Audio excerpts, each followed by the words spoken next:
الحمد لله رب العالمين،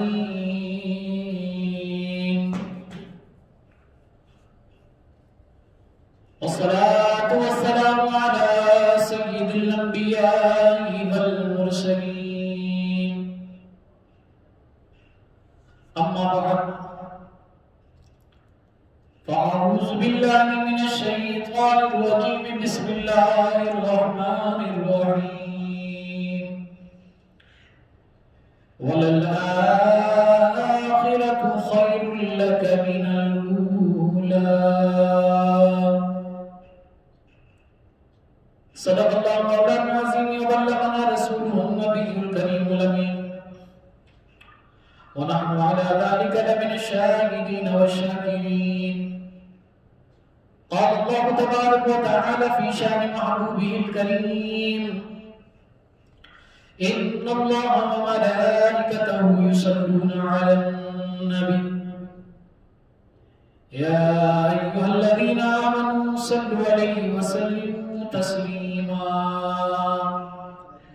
اللهم صل على سيدنا ومولانا محمد معدن الجود والكرم وآله وصحبه وبارك وسلم صلاة وسلام عليك يا سيدي يا رسول الله.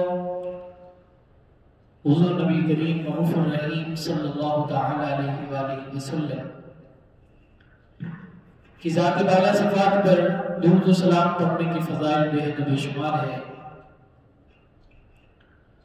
حضور جان عالم صلی اللہ تعالی علیہ وآلہ وسلم کا فرمان رحمت ہے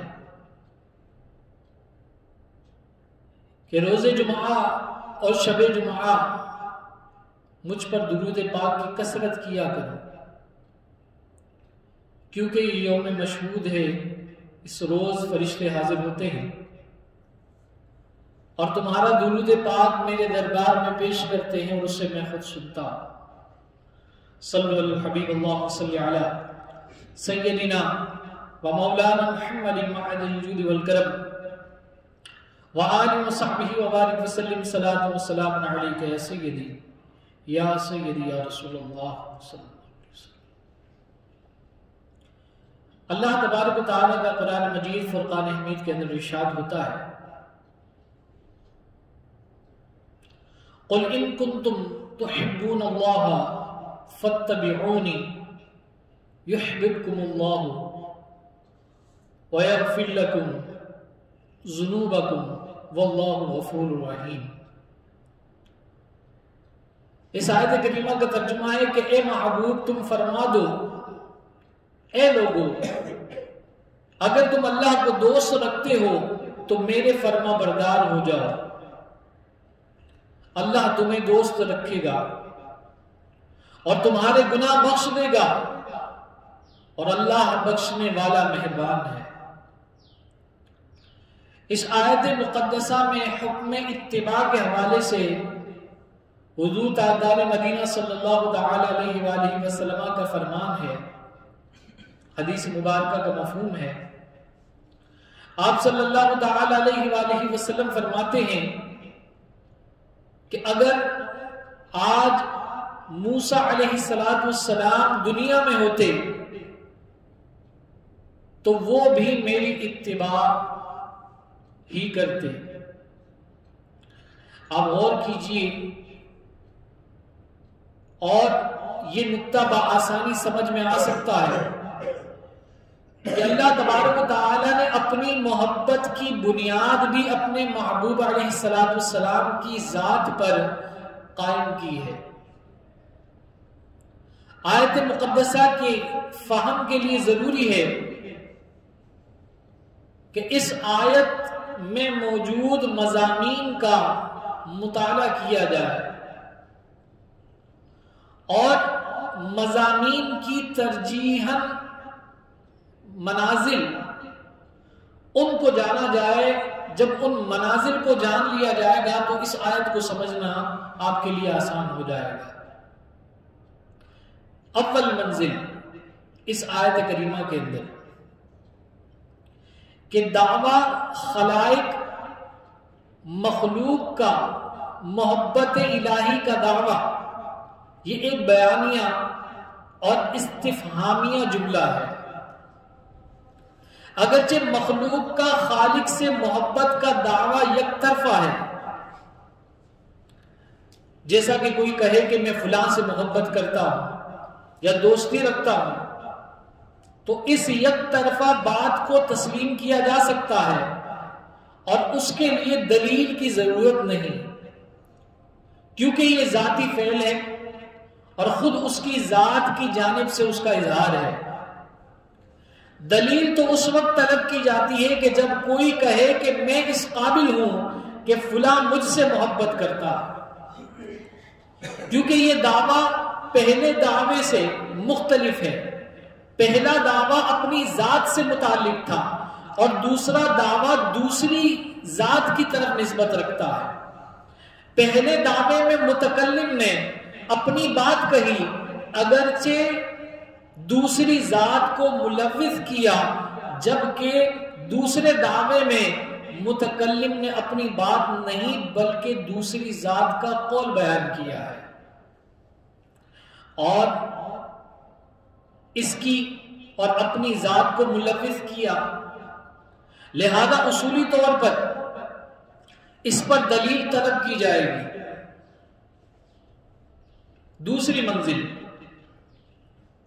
کہ اللہ جل شانہ نے فرمایا کہ اگر تم مجھ سے محبت و دوستی کے دعوے دار ہو تو میرے محبوب کا اتباع کرو، پیروی کرو، اس لیے کہ میرا عرفان میرے محبوب کے ذریعے سے حاصل ہو سکتا ہے. میرا عرفان، میری معرفت، میرا قرب خاص تمہیں میرے محبوب کے ذریعے سے ہی حاصل ہو سکتا ہے.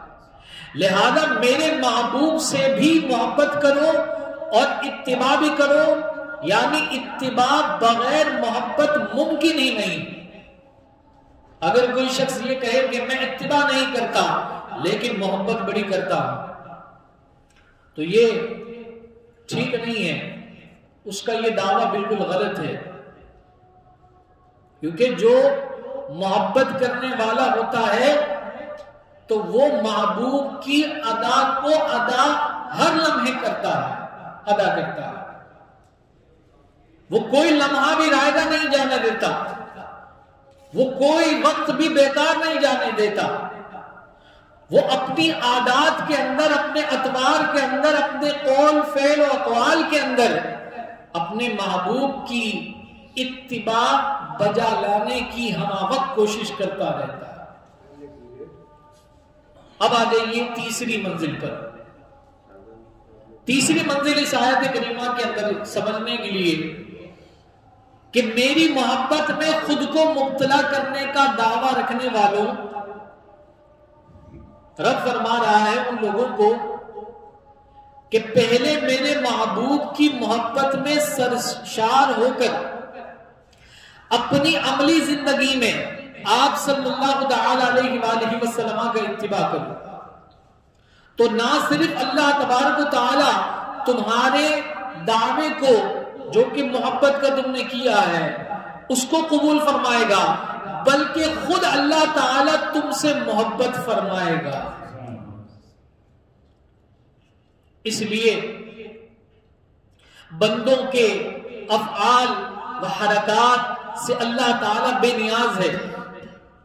اس کی رحمت تو محبوب کی اداؤں کی طرف ملتفت ہے. تو مخلوق میں سے جو کوئی بھی اللہ کے محبوب کا نقال ہے، بس اسی جانب اللہ تبارک و تعالی کی نظر رحمت ہوتی ہے. اس طرح بندے کو اللہ کی محبت حاصل ہو جاتی ہے. صرف اتنا ہی نہیں بلکہ اپنے بندوں کی مغفرت بھی فرماتا ہے اور گناہ کے داغوں کو بھی مٹا دیتا ہے. آیت مقدسہ میں پیارے آقا صلی اللہ تعالی علیہ وآلہ وسلم کی محبت کا بظاہر بیان نہیں، لیکن آپ صلی اللہ تعالی علیہ وآلہ وسلم کی محبت ہی صلہ ہے.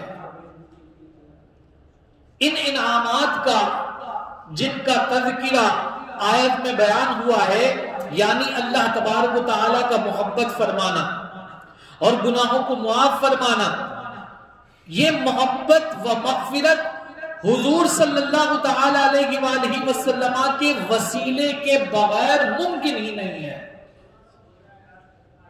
کوئی چاہے کہ وہ مغفرت حاصل کر لے، کوئی چاہے کہ رب کی محبت کو حاصل کر لے، لیکن حضور کا وسیلہ شامل حال اس کے نہ ہو تو یاد رکھیے وہ اپنے دعوے میں بھی جھوٹا ہے اور وہ کسی منزل کو پہنچ نہیں سکتا، مغفرت بھی اس کو حاصل نہیں ہو سکتی۔ اب آ جائیے، عشق اور اتباع کا ایک خلاصہ آپ کو بیان کیے دیتا ہوں تو اس آیت کو سمجھنا اور مزید آپ کے لیے آسان ہو جائے گا۔ یہ جو منازل بیان کی ہیں دراصل ایک مومن کی زندگی کا حاصل ہے، اور حقیقی منزل اور زندگی کی جو معراج ہے صرف اور صرف عشق رسول ہی میں ہے۔ کوئی بندہ معراج حقیقی پانا چاہتا ہے تو جو صوفیہ گزر چکے ہیں ان منازل سے، وہ کہتے ہیں ہم نے ساری زندگی گزار لی، ہم نے بڑا وقت گزار لیا، لیکن ہماری زندگیوں کا نچوڑ یہ ہے کہ جو کچھ بھی ہمیں رب تعالی سے عطا ہوا ہے وہ حضور کی محبت کے صدقے عطا ہوا ہے، حضور کی محبت ہی کی وساطت سے یہ سب کچھ ملا ہے۔ تو حضور اکرم صلی اللہ تعالی علیہ وآلہ وسلم سے محبت رکھنا اور بحیثیت امتی ہر مومن و مسلمان کے لیے ضروری ہے کہ وہ حضور سے خالصتاً محبت رکھے۔ اب آپ دیکھ لیجئے کہ ہم بحیثیت امتی کیا عنوان رکھ سکتے ہیں۔ ہم نہ مکی، نہ قریشی، نہ عربی، نہ ہمسایہ پڑوسی اور نہ ہی ہم عصر۔ ہماری حیثیت کیا ہے، ہماری بساط کیا؟ ہم یہ عنوان عشق رسول اگر نہ بھی کہیں، صرف پہلے امتی کا نام لیں تو بھی عشق رسول کا عنوان نہایت جامعیت اور آب و تاب کے ساتھ ہمارے سامنے آ جاتا ہے۔ اور ایک شخصیت، اس شخصیت کو دیکھ لیں جنہوں نے صحیح امتی ہونے کا حق ادا کیا، جن کا آج عرس ہے، حضرت سیدنا صدیق اکبر رضی اللہ تعالی عنہ۔ بحیثیت امتی ہمارے پیش نظر ملت اسلامیہ کے پہلے فرد اور آقا دو جہاں علیہ السلام کے پہلے امتی سیدنا ابو بکر صدیق رضی اللہ تعالی عنہ کی مثال ہے کہ جنہوں نے اس امت کے نہ صرف پہلے عاشق رسول ہونے کا اعزاز پایا بلکہ سینکڑوں امتیازات آپ کی ذات کو حاصل ہے۔ اب ہمیں رول ماڈل مل گیا کہ ہم نے اتباع اور محبت کس کو دیکھ کر کرنی ہے؟ صدیق اکبر رضی اللہ تعالی عنہ کو دیکھ کے کرنی ہے۔ پہلا تھا رب کی محبت کو پانا۔ رب نے کہا کہ میری محبت مل جائے گی جب تم میرے محبوب سے محبت کرو گے، اور میں تمہیں بخش بھی دوں گا میرے محبوب کی اتباع کرو گے۔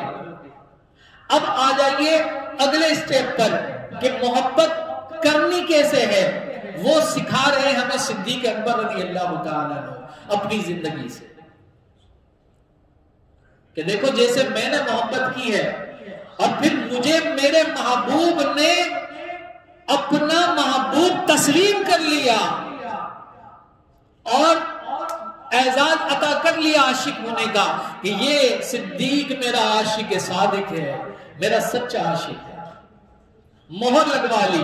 تو اب ہمیں پتا چل گیا کہ ہمیں کس کو دیکھ کر، جس نے پہلے مہر لگا لی ہے، جو پہلے منزل تک پہنچ گیا ہے، اس کے طریق کے مطابق، اس کے انداز کے مطابق ہم نے حضور سے محبت کرنا ہے، والہانہ عقیدت و محبت رکھنی ہے. تو جنہوں نے اس امت کے نہ صرف پہلے عاشق رسول ہونے کا اعزاز پایا، بلکہ سینکڑوں امتیازات آپ کی ذات کو حاصل ہیں، جس کا مختصراً جائزہ ہم لیتے ہیں کہ آپ صدیق اکبر رضی اللہ تعالیٰ عنہ سب سے پہلے مبلغ اسلام بحیثیت امتی، عشرہ مبشرہ میں 7 افراد اور دیگر مسلمان ہوئے، اس وقت سب سے پہلے آپ تھے. سب سے پہلے مبلغ اسلام کون تھے؟ حضرت صدیق اکبر رضی اللہ تعالی. سب سے پہلے خطیب اسلام کون تھے جنہوں نے خطابت فرمائی، اسلام کی دعوت دی؟ وہ تھے حضرت صدیق اکبر رضی اللہ تعالی. سب سے پہلے مجاہد اسلام کون تھے؟ وہ تھے حضرت صدیق اکبر رضی اللہ تعالی. مطاف کعبہ میں جہاد اور جان قربان کرنے کا عمل اگرچہ شہادت عمل میں نہیں آئی، اگرچہ شہادت عمل میں نہیں آئی، لیکن آپ نے اپنے آپ کو قربانی کے لیے پیش ضرور کر دیا، پیش ضرور کر دیا. تو سب سے پہلے نمازی، فرضیت نماز سے قبل حضور علیہ السلام کی پیروی میں جس شخصیت نے نماز ادا کی وہ بھی حضرت صدیق اکبر رضی اللہ تعالی. یہ اعزاز بھی آپ کو حاصل ہے. اسی طرح سب سے پہلے روزہ دار کون تھے؟ جب روزے فرض ہوئے تو سب سے پہلے روزہ رکھنے والے جو صحابی تھے وہ صدیق اکبر رضی اللہ تعالی. سب سے پہلے صدقات و خیرات کرنے والے اور کئی غلاموں اور باندیوں کو مشرکین سے خرید کر آزاد کرنے والوں میں بھی سب سے پہلے حضرت صدیق اکبر رضی اللہ تعالی عنہ شامل تھے. یہ اعزاز اور اکرام بھی آپ کو نصیب ہوا. اسی طرح سب سے پہلے مہاجر، رفاقت رسول مآب صلی اللہ تعالی علیہ وآلہ وسلم پانے والے، ہجرت کرنے والے حضرت صدیق اکبر رضی اللہ تعالی. اور آپ کی رفاقت کا، آپ کی ہجرت کا کے واقعات تو بڑے مشہور ہیں کہ کس طرح حضور جان عالم صلی اللہ علیہ وسلم کے ساتھ آپ نے ہجرت فرمائی اور کیسی کیسی قربانی عطا فرمائی. سب سے پہلے مشیر رسول کون؟ صدیق اکبر رضی اللہ عنہ. سب سے پہلے وزیر مملکت برائے امور خارجہ کی جو ذمہ داری تھی وہ بھی صدیق اکبر رضی اللہ تعالیٰ عنہ کو حاصل ہوئی. سب سے پہلے وزیر مملکت برائے امور داخلہ کی جو ذمہ داری تھی وہ بھی حضرت صدیق اکبر رضی اللہ تعالیٰ عنہ کی. سب سے پہلے وزیر مملکت برائے امور دفاع حضرت ابوبکر صدیق رضی اللہ تعالیٰ. سب سے پہلے وزیر مملکت برائے امور تعلیم حضرت ابوبکر صدیق رضی اللہ تعالیٰ. سب سے پہلے وزیر مملکت برائے امور فلاح و بہبود حضرت ابوبکر صدیق رضی اللہ تعالیٰ. سب سے پہلے دنیا کا پہلا امن معاہدہ میثاق مدینہ حضور علیہ السلام کی ہدایت پر ترتیب دینے والی شخصیت بھی صدیق اکبر رضی اللہ تعالیٰ کی ذات ہے. سب سے پہلے امام الصلاۃ کون بنے؟ حضرت صدیق اکبر رضی اللہ تعالیٰ. حضور نے جب آپ بیمار تھے تو امامت کے لیے تمام اصحاب میں سب سے آگے حضرت صدیق اکبر رضی اللہ تعالیٰ کو کیا اور آپ نے امامت فرمائی. سب سے پہلے خلیفہ رسول کون ہوئے؟ حضرت صدیق اکبر رضی اللہ تعالیٰ. سب سے پہلے امیر حج کون ہوئے؟ حضرت صدیق اکبر رضی اللہ تعالیٰ. سب سے پہلے مال و متاع ایثار کرنے والے کون ہوئے؟ حضرت صدیق اکبر رضی اللہ تعالیٰ. سب سے پہلے واقعہ معراج کی تصدیق کرنے والے کون ہوئے؟ حضرت صدیق اکبر رضی اللہ تعالیٰ. سب سے پہلے قوت ارادی کے مالک کون ہوئے؟ حضرت صدیق اکبر رضی اللہ تعالیٰ. سب سے پہلے قوت فیصلہ کے مالک کون ہوئے؟ حضرت صدیق اکبر رضی اللہ تعالیٰ عنہ۔ سب سے پہلے مرتدین منکرین زکوٰۃ کی بغاوت کو کچلنے والے حضرت صدیق اکبر رضی اللہ تعالیٰ عنہ، سب سے پہلے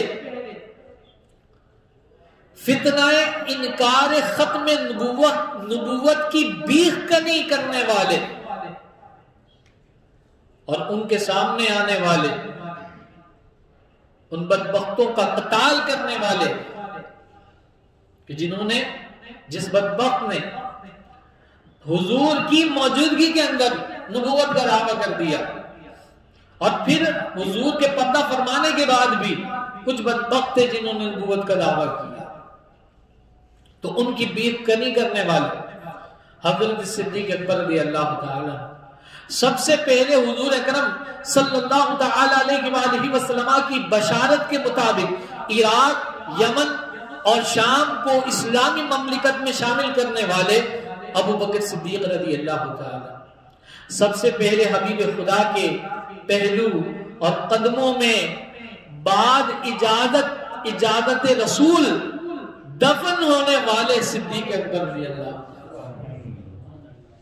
آپ دیکھ لیجئے آپ کی جو پردہ فرمانے کا واقعہ ہے، کہا کہ جب میں انتقال کر جاؤں تو میرے جنازے کو حضور صلی اللہ تعالی علیہ وآلہ وسلم کے حجرہ مبارکہ کے باہر رکھ دینا، اور پھر کچھ الفاظ ادا کیے اور ادا کرنے کے بعد کہا کہ جب دروازہ کھل جائے خود بخود تو مجھے حضور کے پہلو میں دفن کر دینا، اور اگر نہ کھلے تو پھر جہاں تمہاری مرضی ہو وہاں دفن کر دینا۔ تو جیسے وہ الفاظ ادا کیے تو حضور جان عالم صلی اللہ علیہ وسلم کے حجرہ مبارکہ کا دروازہ کھلا اور ایک ندا ہوئی کہ محبوب کو محبوب سے ملوا دو، اور آپ کے پہلو میں مدفون ہوئے۔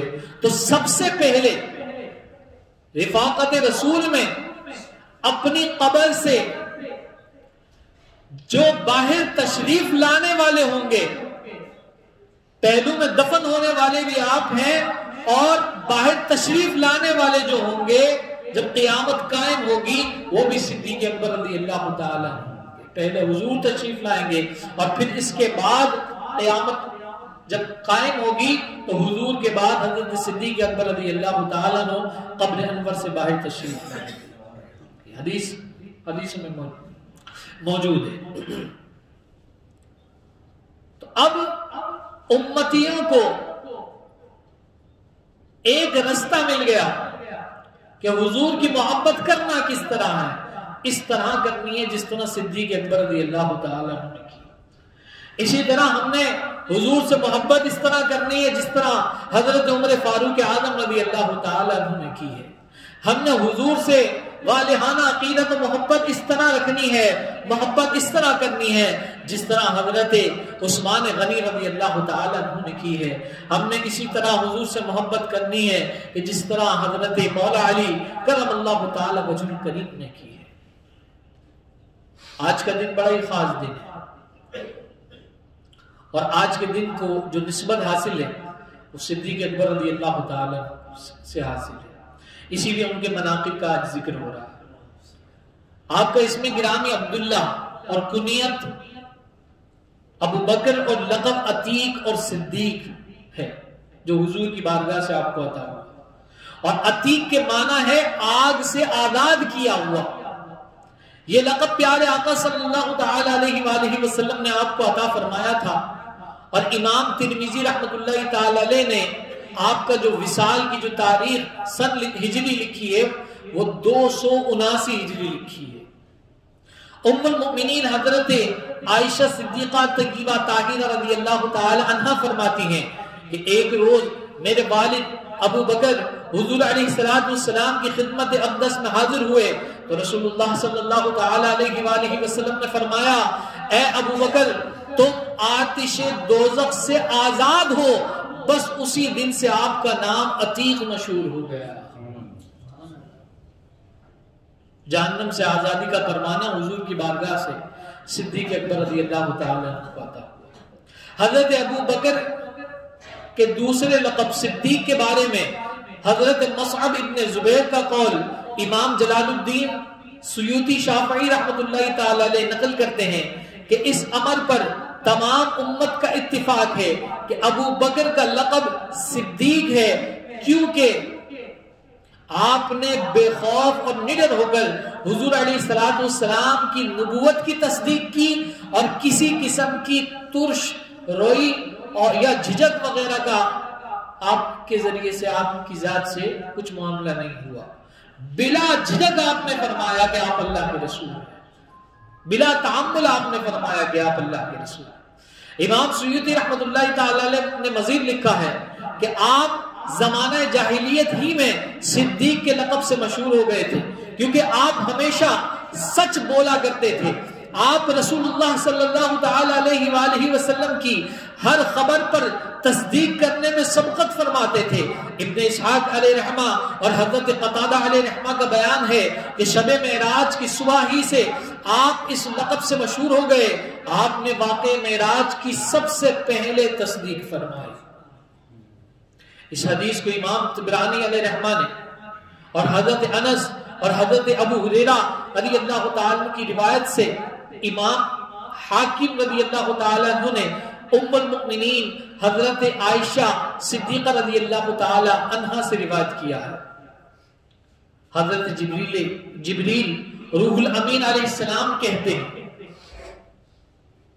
مبارک فرشتے جو وحی لے کر حضور علیہ السلام کے پاس آیا کرتے ہیں، آپ کہتے ہیں کہ محدث سعد بن منصور نے اپنی مسند میں اور حضرت ابو ہریرہ رضی اللہ تعالی عنہ کے غلام ابی وہب سے روایت کی ہے، ابی وہب سے روایت کی ہے کہ جب شب معراج رسول اللہ صلی اللہ تعالی علیہ وآلہ وسلم مقام ذی طویٰ پر پہنچے تو آپ نے حضرت جبریل علیہ السلام سے فرمایا کہ اس واقعے کی تصدیق میری ملت نہیں کرے گی، تو حضرت جبریل علیہ السلام نے عرض کیا کہ آپ رضی اللہ تعالیٰ عنہ کی تصدیق حضرت ابو بکر کریں گے جو صدیق ہیں۔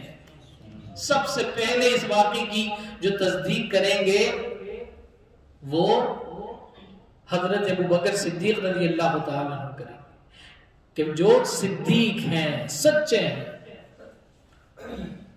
حضرت علی کرم اللہ تعالیٰ وجہ کریم کا قول ہے۔ امام طبرانی نے حضرت ابو ہریرہ رضی اللہ تعالیٰ عنہ سے اور امام حاکم نے نضال بن سبرہ سے روایت کی کہ ہم سے حضرت علی رضی اللہ تعالیٰ عنہ نے فرمایا کہ ابو بکر وہ محترم ہستی ہیں جن کا نام اللہ تبارک و تعالیٰ نے حضرت جبریل اور نبی کریم صلی اللہ علیہ وسلم کی مبارک زبان سے صدیق رکھا۔ وہ نماز میں وہ رسول اللہ صلی اللہ علیہ وسلم کے خلیفہ تھے، بس جس شخص سے رسول اللہ دینی معاملات میں راضی ہوئے ہم سے اپنی دنیا کے معاملات کے لیے راضی ہو گئے، ہم اس سے اپنی دنیا کے معاملات کے لیے راضی ہو گئے۔ وہ اللہ کے محبوب ہیں، وہ رسول اللہ کے بھی محبوب ہیں، وہ ہمارے بھی محبوب ہیں۔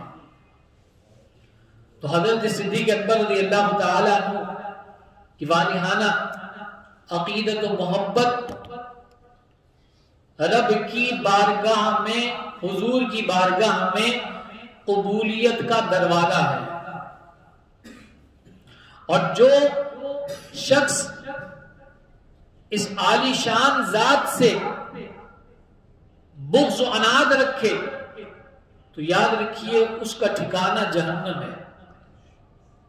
حضرت صدیق اکبر رضی اللہ تعالیٰ عنہ سے عناد رکھنے والا، بغض رکھنے والا، نفرت رکھنے والا دنیا میں بھی ذلیل و خوار ہوتا ہے، آخرت میں بھی اس کے لیے دردناک عذاب ہے۔ ایک واقعہ بیان کرتا ہوں، اس واقعے کے اندر ہمارے لیے بہترین درس ہے۔ حضرت سیدنا امام محمد بن ادریس شافعی رحمۃ اللہ تعالی علیہ فرماتے ہیں کہ میں نے مکہ مکرمہ میں ایک نصرانی کو طواف کرتے ہوئے دیکھا جو اسقف کے نام سے مشہور تھا۔ میں نے پوچھا کہ کس چیز نے تمہیں اپنے آبا و اجداد کے دین سے منحرف کیا؟ اس نے کہا کہ میں نے اس سے بہتر چیز اختیار کی۔ میں نے پوچھا سب کیسے ہوا؟ تو اس نے اپنا واقعہ بیان کیا کہ میں سمندر میں ایک کشتی پر سوار تھا، تھوڑی دور پہنچنے کے بعد کشتی ٹوٹ گئی، میں اس کے ایک تختے پر لٹک گیا، سمندر کی موجیں مجھے دھکیلتی رہی یہاں تک کہ کسی جزیرے میں ڈال دیا، اور جس جزیرے کے اندر میں پہنچا تو اس میں کثیر درخت تھے جن کے پھل شہد سے زیادہ میٹھے اور مکھن سے زیادہ نرم تھے۔ ایک صاف و شفاف اس جزیرے کے اندر نہر تھی، میں نے اس پر اللہ تبارک و تعالیٰ کا شکر ادا کیا اور کہا کہ اب میں یہ پھل کھاؤں گا اور نہر سے پانی پیوں گا جب تک کہ کوئی راستہ نہیں ملتا۔ جب رات ہوئی تو میں جانوروں کے خوف سے درخت پر چڑھ کے کسی ٹہنی پر سو گیا۔ رات کا کچھ حصہ گزرنے کے بعد میں نے سطح آب پر ایک جانور کو بزبان فصیح تسبیح کرتے ہوئے دیکھا کہ جس کا مفہوم کچھ یوں ہے کہ وہ جانور کیا تسبیح کر رہا ہے؟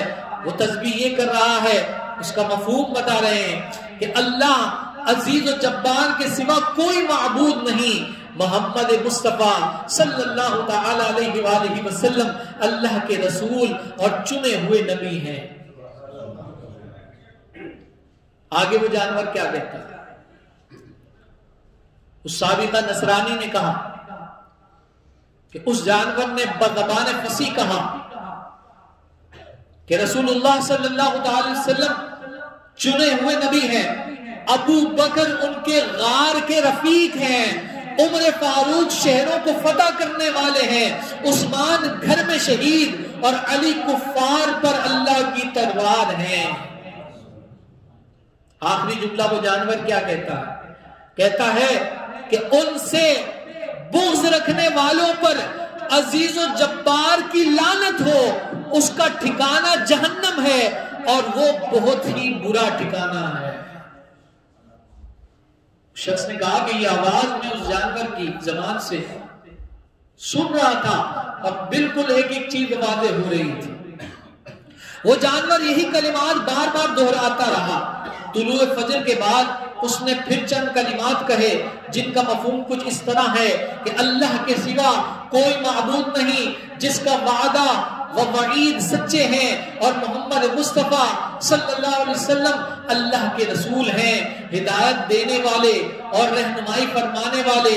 ابو بکر کو صحیح رائے کی توفیق دی گئی، عمر بن خطاب کفار پر آہنی جنگلے کی طرح سخت ہیں، عثمان فضیلت والے شہید ہیں، اور علی بن ابو طالب زبردست قوت والے ہیں۔ ان سے بغض رکھنے والوں پر رب مجید کی لعنت ہو۔ اس جانور نے دوبارہ یہ تسبیح کی۔ جب وہ جانور خشکی پر پہنچا تو اس جانور کی ہیئت کو دیکھ کر میں ڈر گیا کہ بڑی عجیب و غریب اس کی ہیئت تھی۔ عام جانوروں کی طرح وہ جانور نہیں تھا۔ میں نے دیکھا کہ اس کا سر جو تھا وہ شتر مرغ جیسا، چہرہ انسان جیسا، ٹانگیں اونٹ کی مانند، اور دم جو ہے مچھلی کی دم جیسی۔ میں ہلاکت کے خوف سے بھاگنے ہی والا تھا کہ کہیں مجھے مار نہ دے۔ اس نے مجھے دیکھ کر کہا رک جاؤ ورنہ ہلاک ہو جاؤ گے۔ میرے رکنے کے بعد اس نے مجھ سے میرے دین کے متعلق دریافت کیا تو میں نے جواب دیا کہ میں نصرانی ہوں۔ اس نے کہا کہ اے نقصان اٹھانے والے، بربادی ہے تیرے لیے، دین اسلام اختیار کر لے کہ تو مومنین جنات کی قوم میں پہنچ چکا ہے۔ اور وہ جانور کوئی اور نہیں تھا، جن تھا۔ ان سے سوائے مسلمان کے کوئی نجات نہیں پا سکتا۔ میں نے پوچھا کہ اسلام کیسے لاؤں، اسلام میں داخل کیسے ہو؟ تو اس نے بتایا کہ اس بات کی گواہی دے کہ اللہ کے سوا کوئی معبود نہیں اور محمد مصطفیٰ صلی اللہ علیہ وآلہ وسلم اللہ کے رسول ہیں۔ چنانچہ میں کلمہ شہادت پڑھ کر مسلمان ہو گیا۔ پھر اس نے کہا کہ تیرا اسلام کامل تب ہوگا جب تو خلفاء اربعہ سے راضی رہے گا. کیا کہا اس نے کہ تیرا اسلام کامل تب ہوگا کہ جب تو خلفاء اربعہ یعنی چاروں خلیفہ حضرت صدیق اکبر رضی اللہ تعالیٰ عنہ، حضرت عمر فاروق اعظم رضی اللہ تعالیٰ عنہ، حضرت ذو النورین عثمان غنی رضی اللہ تعالیٰ عنہ اور مولا کائنات علی المرتضی کرم اللہ تعالیٰ وجہ الکریم، ان چاروں سے راضی رہے گا. میں نے کہا تمہیں یہ بات کیسے معلوم ہوئی؟ اس نے جواب دیا کہ ہماری ایک قوم نبی کریم رؤوف الرحیم صلی اللہ تعالی علیہ وآلہ وسلم کی محفل میں حاضر ہوئی. انہوں نے آپ صلی اللہ علیہ وسلم کو یہ ارشاد فرماتے سنا کہ جب قیامت کا دن ہوگا تو جنت لائی جائے گی. وہ عرض کرے گی یا اللہ عز و جل تو نے مجھ سے وعدہ کیا تھا کہ تو میرے کونوں کو مضبوط کرے گا. اللہ عز و جل فرمائے گا میں نے تیرے کونوں کو خلفاء اربعہ سے مضبوط کر دیا ہے اور تجھے حسن و حسین سے زینت بخشی ہے. پھر اس جانور نے مجھ سے پوچھا کہ تم یہاں ٹھہرنا چاہتے ہو یا اپنے اہل و عیال کی طرف لوٹنا چاہتے ہو؟ میں نے کہا کہ اپنے گھر والوں کی طرف لوٹنا چاہتا ہوں. اس نے کہا تو پھر یہاں کھڑے رہو، ایک کشتی کا یہاں سے گزر ہوگا. میں وہاں کھڑا رہا، وہ جانور سمندر میں اتر کر میری آنکھوں سے اوجھل ہو گیا. پھر ایک کشتی گزری جس میں چند افراد سوار تھے. میرے اشارہ کرنے پر انہوں نے مجھے سوار کر لیا. اس میں 12 نصرانی تھے. جب میں نے ان کو اپنا واقعہ بتایا تو سب کے سب نصرانی دائرہ اسلام میں داخل ہو گئے اور اللہ تبارک و تعالی نے انہیں بھی دولت اسلام سے سرفراز فرمایا. اور وہ کہتے ہیں کہ اس کے بعد میں اسلام لانے کے بعد میں نے اپنے دل کے اندر اللہ اور اس کے رسول کی محبت کے ساتھ ساتھ چاروں خلفاء اربعہ کی کامل محبت رکھی اور اسی پر قائم دائم رہا. اس واقعے کے اندر بہت ساری باتیں ہیں، بہت ساری چیزیں ہیں سمجھنے کے لیے. اللہ تبارک و تعالی سے دعا ہے کہ مولا کریم ہمیں اپنی محبت عطا فرمائے، اپنے محبوب کریم صلی اللہ علیہ وسلم کی محبت عطا فرمائے، خلیفہ اول حضرت صدیق اکبر رضی اللہ تعالی عنہ کی محبت عطا فرمائے، خلیفہ دوم حضرت عمر فاروق اعظم رضی اللہ تعالی عنہ کی محبت نصیب فرمائے، خلیفہ سوم تیسرے خلیفہ حضرت عثمان غنی رضی اللہ تعالی عنہ کی محبت نصیب فرمائے، اور خلیفہ چہارم مولا کائنات حضرت علی المرتضی کرم اللہ تعالی وجہ الکریم کی محبت نصیب فرمائے. آمین بجاہ نبی الامین صلی اللہ علیہ وسلم.